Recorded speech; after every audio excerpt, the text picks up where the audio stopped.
And what a wild, wild ride it has been over these last few months with the presidency. My name is Steven Barhorst. I am your host and moderator. And to the right, we have J.P. Remages. To the left, we have Charlie Convery. Gentlemen, welcome back. Now, our first topic has to do with Obama, and basically a retrospective. He gave a farewell address in Chicago. It was well received by the Democrats, obviously not so well received by the Republicans. For every, comment that it was nostalgic and that it was 2008 hope and change all over again, he did say that he reaffirmed his philosophy that one man can change a lot if they just go out and they do it. For every one of those comments, there was some comments about, well, he's just standing at the podium lecturing us through the teleprompter. So his presidency has been muddled. The Republicans say that it was disastrous, that it wasn't such a great presidency. The Democrats say that it was a great presidency, it was historic. What do you guys make of the presidency? Well, personally, I'm sad to see him go. I mean, I think he did a great job over the past 8 years. We're out of the financial crisis that we saw going in. I think he handled that really well. And compared to what we have now, I know I'm going to miss him for the next at least 4 years, I hope. Maybe fewer, we'll see. I personally didn't get to see his farewell address. I wanted to go in person, but then I heard that people were already lining up a day and a half advanced. When it was 12 degrees outside. When it was 12 degrees in downtown Chicago, and they were waiting out to see that. So I'd like to see him again, maybe just give a speech, but he's not just going to fade into oblivion. He said he's going to stay in, D.C. for a couple of years, waiting for his daughter to finish high school, and then he's going to train the youth in the next generation. So we'll see how that goes, but yeah, sad to see him go. I think you saw at the end of his presidency some of the highest, I think on record, some of the highest exiting approval ratings for a president. And I think a lot of that isn't necessarily attributed to what he was doing. It's more or less attributed to what he was doing in comparison to who his predecessor would become. And I'll give him credit. Obama is a very likable guy. He, regardless of your policy, you can't deny the fact that he's at least relatable and he's, fun to be around. He always does with ESPN in March Madness. He always did the bracket that was kind of, it's fun to do. He always had some interesting things going on at the White House. Obviously hosted the Cubs, which was, fun to see for Chicago. But yeah, it was a mixed presidency by all stretches of the imagination. The conservatives are going to say there's too much regulation, nationalize the healthcare industry, premiums are skyrocketing, and then the Democrats are going to say, well, he brought us out of the recession, we're back on our feet economically, and we made progress in getting everybody in affordable healthcare. So you're going to get both sides of the argument on whether or not he was successful, whether or not he was a good president. For me, it was pretty average. Nothing too, remarkable that he did. Nothing too catastrophic. Obviously, you see with the Republicans in Congress now moving to repeal and replace Obamacare. They've said that for the last, 8 years, basically, since he started talking about it. But I think overall, it was a pretty, average presidency, aside from the fact that he made history by becoming the first African American to do so and becoming the president of the United States. That is obviously a remarkable achievement, and, everyone has to commend him for that. Aside from that, nothing too head-scratching, nothing too, up in arms and, shouting in the streets about, but, fine by my standards. Yeah, and there was there's an argument that says even though the president was liked personally, a lot of his high approval ratings throughout the course of his presidency, not so much in the last stretch, was due to in his re-election, his landslide against Governor Mitt Romney was not so much because they agreed with his policies, but it was because they liked him personally. Because the same policies were basically brought in.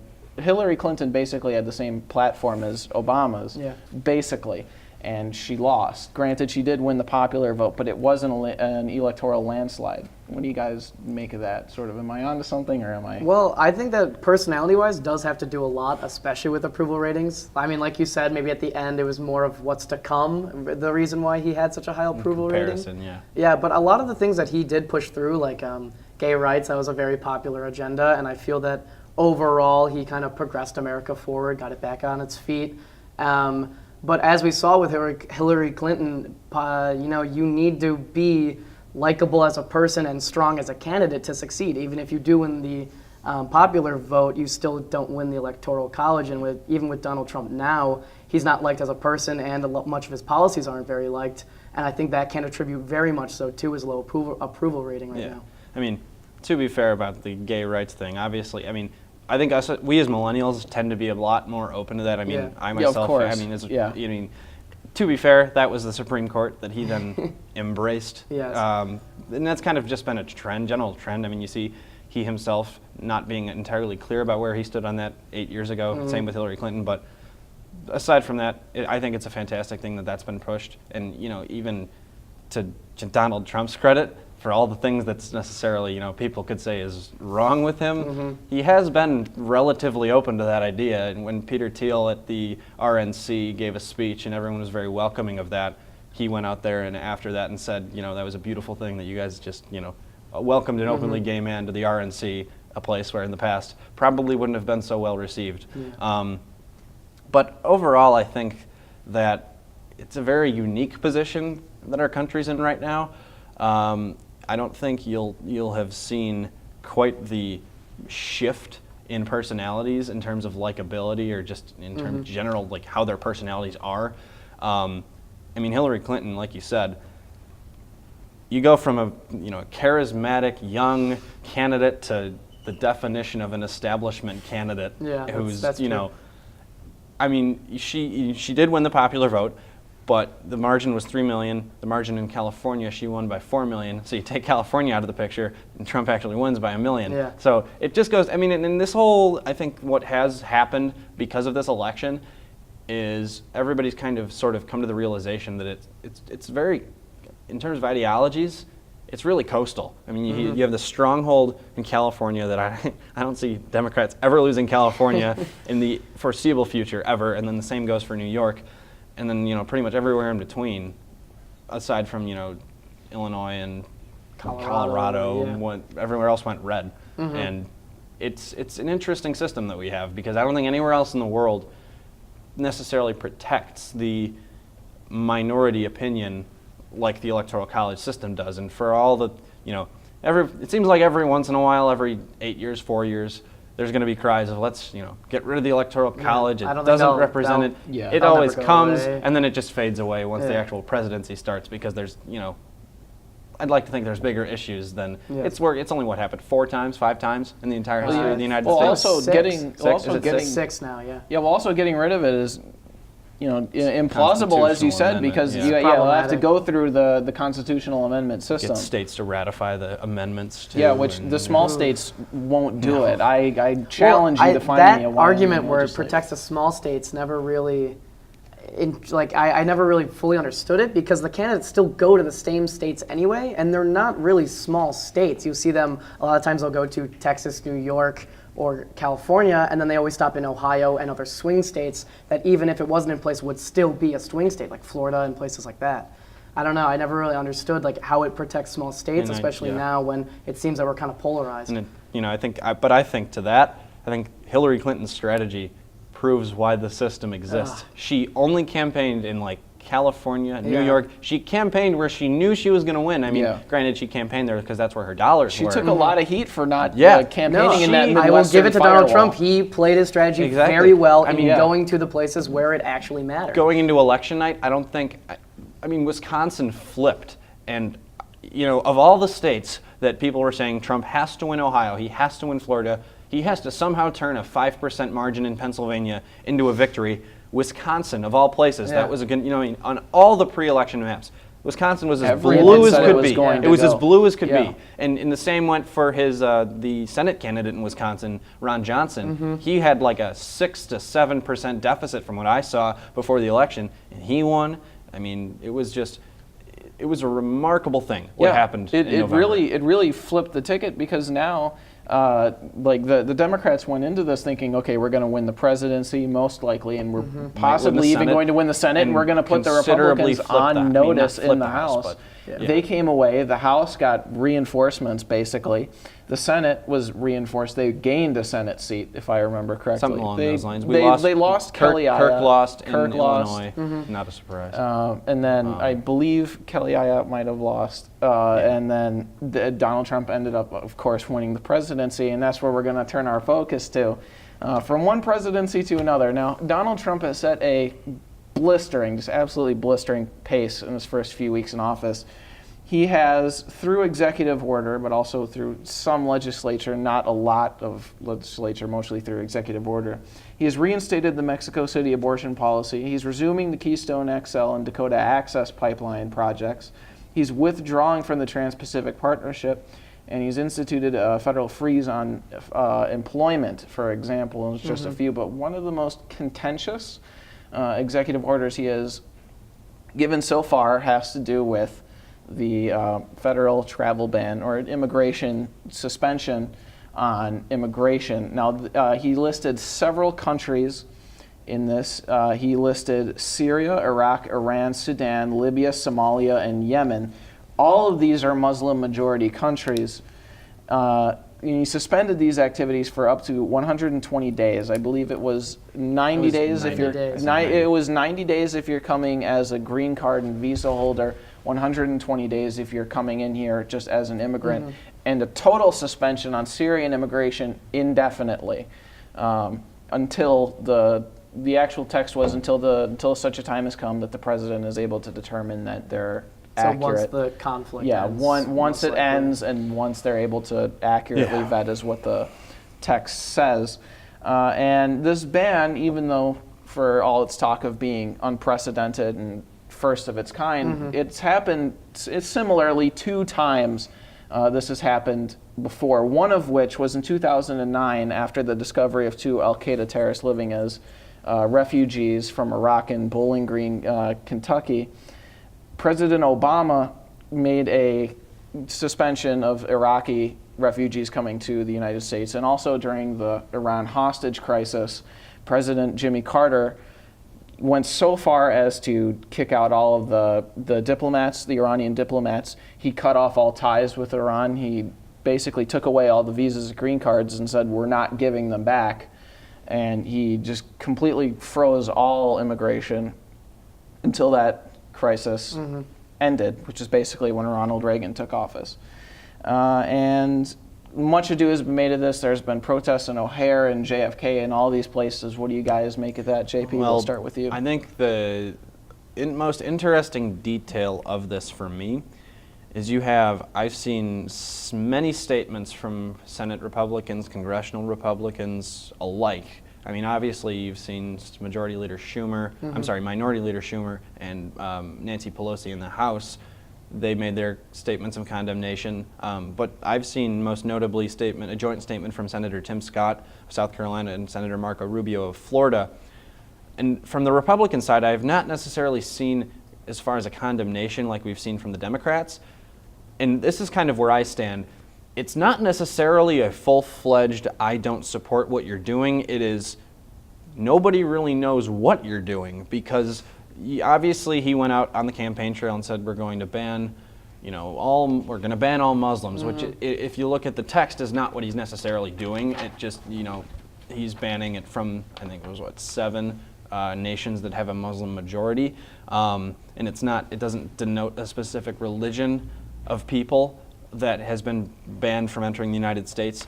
But I think the controversy obviously comes in a large majority of the public, it would seem, has taken it as such as a Muslim ban, because people that have been his supporters, I think Rudy Giuliani has called it a Muslim ban. I want to say that General Kelly, the secretary. I don't think that he's said not so him, much. His son said something on Twitter of that nature. People close to the administration have referred to it as such, even though that's not what it is. The controversy, I think, not necessarily a controversy, the confusion comes in the way it was rolled out was very vague. It was very, muddled, and nobody really knew the extent to which it went. A lot of customs agents at the airports, that's why you saw so many detentions at airports of people with green cards, people with visas. the customs agents didn't know Yeah. who do we let in, who do we not, and I mean I also feel like it was for almost them, kind of out of nowhere. Yeah, I there mean, I was didn't- also there was also a miscommunication when originally pressed the Department of Homeland Security said if you have a visa you're going to be able to come back through, and then Stephen Bannon essentially came in and overruled it and said no, if you have a visa or And a I green think card, you since still then, not the DHS has come out and said that if you have a visa or a green card, I mean, maybe not a green card, Yeah. but Not a a green visa. card. If a you visa, look at if you have a if you valid look at visa, the if then you look can at the come actual text, there's a subsection E that states that the State Department and Homeland Security may grant entry to refugees or green card holders on a case-by-case basis. That overrules it. They just cannot place any.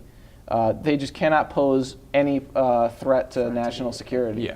So this whole thing gets to my general confusion on the entire situation. I give him credit. I give President Trump credit that he's definitely followed through on many of the things that he said he was going to do. that's right. My question comes with, and I'm not 100% familiar with the extent to which all these executive orders go. My question comes in to what point does he keep executive actioning, and when does he start legislating with Congress? Because I mean, you've seen Paul Ryan and the House Republicans immediately upon the initiation of the new Congress, they've been moving forward with their ideas and repealing and replacing Obamacare simultaneously. That's what they've proposed, and that's what they're pushing for. But I haven't really seen a whole lot else come out of Congress since, not only since Congress started, but since President Trump took office. So this whole matter with the travel ban, to refer to it as such, I'll be interested to see what Congress has to say about it. It seems to be bipartisan confusion, bipartisan pushback. So I'll be interested to see what comes out of that. Well, what I think is interesting is that President Trump's kind of flying solo in terms of working with the legislator. I mean, it seems Congress is kind of bogged down in repeal and replace, like you said with Obamacare. That's kind of what they're focusing on now, while Trump is just kind of going around signing executive orders. Freeballing, and then asking for extra money for border security. He signed an executive order for the plans of the Mexican-U.S. wall. And it seems like all these, though they are promised on the campaign trail, we aren't accustomed to actually seeing them all done so quickly. Normally we see kind of like freelance executive orders being done at the end of a presidency, not within the first 7 days. And I think I will give him credit that he is doing what he said, but I strongly disagree with what he said, so I don't really find it that good. I mean, you've seen all the protests on TV and on social media. In almost every major airport in the United States, there's been protests. We saw the Women's March in D.C. and Chicago and every major city across the U.S. I mean, he's also at a record low initial approval rating. He's around 40%. I mean, we've never really seen this much protest within a first couple days of inauguration. I think it's going to be interesting to see where it goes. But I'm waiting to see when he's actually going to start working with the legislator and with the Republican Party, which he's apparently part of, but he seems more like a third party, if anything. He's acting kind of on his own. And even not every Republican is kind of on his side. Like you said, they're kind of like, I kind of agree, but I don't really want to take a hard stance because there's just kind of confusion in the air. I mean, it is interesting. Like myself, being more conservative, there's a lot of his economic policy that I agree with. There's parts of his economic policy that I don't agree with, but it seems like everything that he's done so far, while it is what he has said he's going to do, it's kind of just like it makes you think, and it's a head scratcher. It's like, what is he actually doing? Because when you removed us from TPP, I don't know a whole lot about the nitty gritty details of TPP, but I tend to be more supportive of free trade myself, and the same goes for NAFTA and I don't know what he's going to do with NAFTA. He said he wants to. He wants to renegotiate it, He whatever wants that to means. renegotiate it to increase sanctions and I mean, make Mexico said that if So- the deal does not favor all parties, that they'll just simply leave. So Yeah, whatever. And Canada is, yeah. worried right now because they don't want to lose the free trade. Going ability. into the whole Canada. presidency, I had my faith lied in Congress, in the Paul Ryan leadership of the House, and that he has been sort of the ideological base of the Republican Party, at least economically, ever since he was the chairman of the Ways and Means Committee. He was in the Budget Committee, and now is the Speaker of the House. And we've always had the system of checks and balances. Most of the power lies in the legislature to, direct policy. That's what we've been accustomed to. But almost all the headlines, I can't open CNN, any of the news sources, without seeing President Trump did this, protests here, backlash here. I've seen even tabs that say Daily Trump. I can't even find out what's happening in Congress anymore. I mean, it's all about Trump. And for the record, to be fair, they're looking for ratings. I mean, he's a walking ratings machine. So why would you not cover him? But it would. I'm just looking to see what's happening in the other branches of government. Well, yeah, rightfully there was this belief that Trump's going to be the face of it. He's going to be like the face of like the name that they could put on these.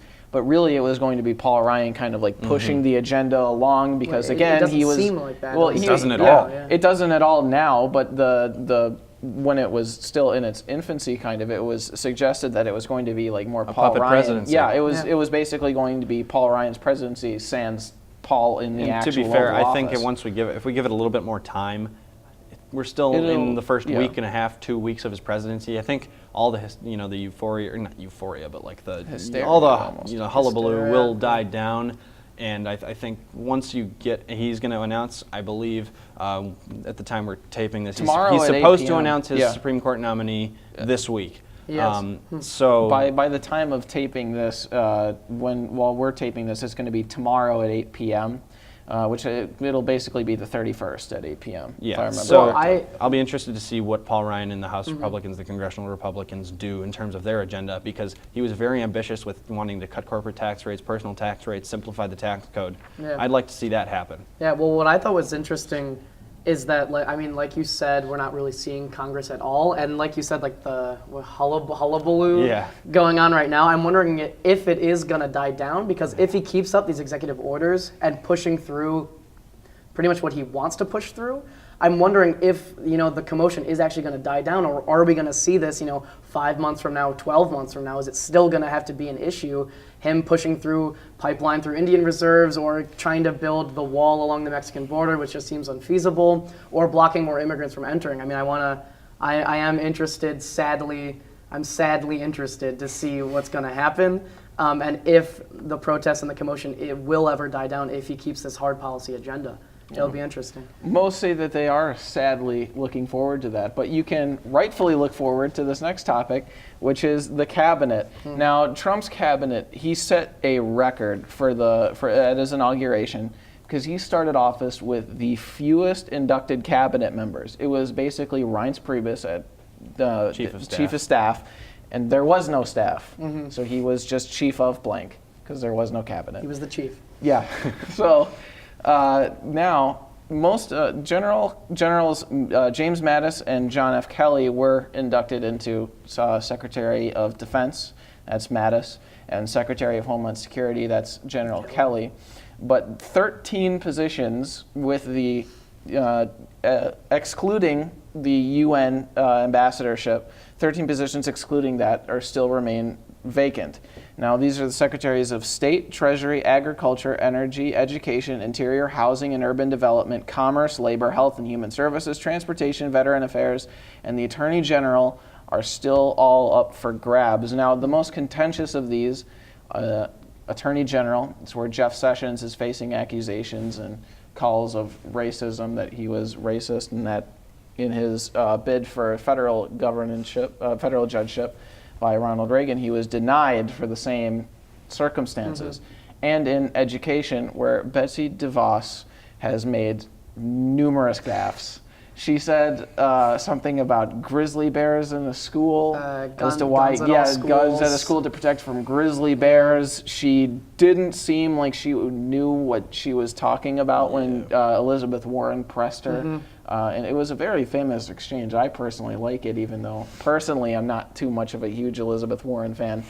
She also misspelled a tweet, which caught the ire of a lot of people. Yeah, millennials on our Twitter. Well, I still can't believe that Twitter is a news source now. I mean, Well, Bernie I Sanders believe brought it a was cutout of mostly- a tweet. I've tried to. I believe it was mostly that she's going to be the Secretary of Education, and she misspelled a word on Twitter. Tried to ignore pretty much all of Trump's tweets at this point. I have unfollowed at POTUS as it has changed hands. Oh no. Well, there's yeah. that POTUS44. You can follow that. He still gives updates. Oh, I did.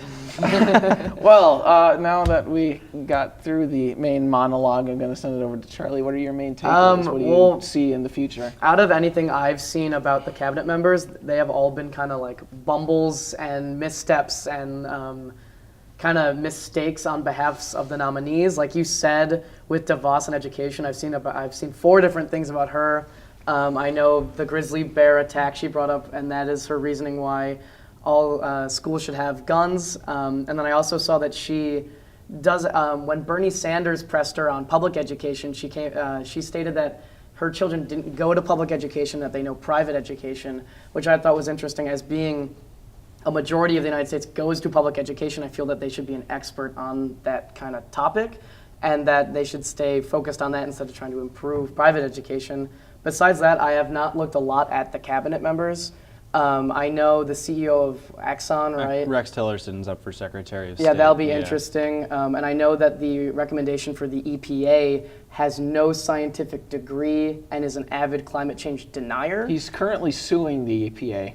Which I am, again, sadly curious to see how that will play out and if he will actually get into the position that he's going for. I think I'm really hoping that climate change stays an issue and is not simply denied by the United States as every other developed democracy has accepted it and moved on. I don't know why the United States is still dragging on, but again, I'd like to see how it all plays out. For defense and home security, I think the General Mattis and Kelly are fine. I think they'll be okay choices. I saw Mattis came out with a statement saying that we should never take diplomacy off the table, which I loved, that you should never just have the option of hard power. You should always look at soft power. What else? At the United Nations, Trump, I believe he signed an executive order wanting to defund the United Nations, Yeah, I didn't see which that. I think if there's a kind of punch at global peace, that is a good sign right there, is that you're defunding the United Nations when the United States is one of the largest players in it. But I don't know, I want to kind of see what you had to say about the cabinet. I mean, I'm a big fan of General Mattis, General Kelly. I mean, Well, most people are. They receive Mattis a lot has of been a very bipartisan support. bipartisan supporter. I think Yeah. it was like 98-2 or something like that. Oh, it was something confirmation really vote. ridiculous. I'm a big fan of Nikki Haley for the UN. I think she's really sharp. She's very I agree. impressive. I mean, she gave the Republican response to the State of the Union, whether it was last year, a couple of years ago, and she's always been kind of one of the up-and-comers that the Republican Party has kind of pushed forward. There were rumors of herself running for president in a couple of years, and then Trump happened. But I think there's been a lot of discourse and a lot of controversy about Rex Tillerson for Secretary of State. A lot of people claiming he has ties with Russia, he has ties with Putin, and I think that this kind of goes along with Donald Trump's entire presidency. And people say, well, he has never had experience in government, he's never had experience in international relations. And I think that might be part of the reason why Trump picked him, is because he's drained the swamp. Being an international businessman with ExxonMobil, I think I read a statistic that ExxonMobil individually would have a GDP of like 15th in the world, above most countries. So he does business in a fair amount of countries. He knows how to negotiate. He knows the different cultures. He knows his way around the world. And I think there is a difference between negotiating business deals and negotiating international relations agreements. But one thing that I found interesting about Tillerson, because with me, when I look at these nominees, I like to look a little bit deeper than the level of the level of criticism that exists on the surface. When I'm going through my news feed the other day, a couple of weeks ago, I found a story about a woman. It was an op-ed in a Houston newspaper, I believe, and she had served on a jury with Rex Tillerson, and I don't remember the specifics of what the trial was about, but it was like pretty obvious that the individual was guilty, and Tillerson was on the jury. He, being a major CEO, he obviously has the means to, get out of jury duty if he really wanted to, but he went to jury duty, and this is kind of, a minor detail about, who he is as an individual, but it was, the jury was kind of deadlocked on who they were what the verdict was gonna be, and eventually he'd been pretty quiet the whole time, kind of just, sitting in the background, didn't want to, make a big fuss of things, but he ended up speaking out and swaying the jury to a guilty verdict, which was very, to the observer seemingly a pretty profound evidence that the individual had been guilty. And it impressed me that this person of high stature, obviously had the means to get out of jury duty, did his civic duty, and seemingly did the right thing and used his powers of persuasion to get a verdict and seemingly bring to justice. So that was kind of when I began to support Tillerson for state. Obviously, you've seen Senator Marco Rubio with his grilling of Tillerson on Putin and Russia, and there's been plenty of gaffes about that. And the thing that I find most ironic about the entire process is, from my knowledge, it's just a simple majority that he needs to get confirmed. Every single one of these people, Yeah, right? they just have to get through the confirmation hearing, and then it gets put to the Given Senate vote. that the Republicans have a majority in both houses, It shouldn't be difficult. it really you wouldn't think that it'd be difficult to get them all through. Yeah. And even Stephen Mnuchin, the former head of Goldman Sachs for Treasury, sounds to me like an okay thing. I think the pushback there comes with the Bernie Sanders argument of the big banks and their influence over politics in Washington. That's probably that. Where you gonna? But I want to let you finish. But Yeah, no. speaking of influence from the outside, I saw a couple of things where it's specifically on Tillerson and Trump. Don't you think their business will get in their way of international handlings? I mean, I know Trump has hotels and businesses in 27 different countries. Something like that. And I feel especially with Tillerson being a major CEO, that I feel I don't know about Tillerson. I know Trump, he handed off his business to his kids, yeah, which isn't necessarily the most transparent transfer. I want to say that Tillerson is not CEO, and I don't think he is actually. I don't know, but I feel might it'll be get in the way. He might be the.